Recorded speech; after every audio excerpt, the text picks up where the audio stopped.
మంచి దీవెన ఏంటి చెప్పండి? భక్తి జ్ఞాన వైరాగ్య ప్రాప్తిరస్తు. ఇది కదా, ఇదే దీవెన, బెస్ట్ దీవెన.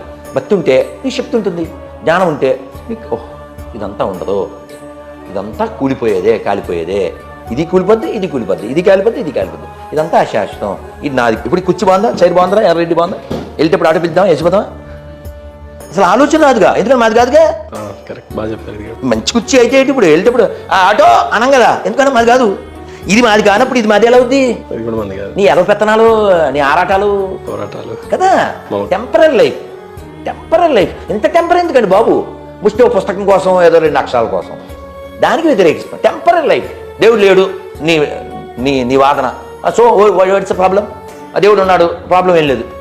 దేవుడు లేడన్న ప్రాబ్లం లేదు, దేవుడు ఉన్నాడు అన్న ప్రాబ్లం. ప్రాబ్లం ఏంటి? నేనే దేవుడినే ప్రాబ్లం, నేను నమ్మినోడు దేవుడు ప్రాబ్లం. నిద్ర లేదు, సుఖం లేదు, దెబ్బ మీద దెబ్బ, దున్న మీద పుండుని కాకి పొడుస్తున్నట్టు పొడుస్తున్నారా?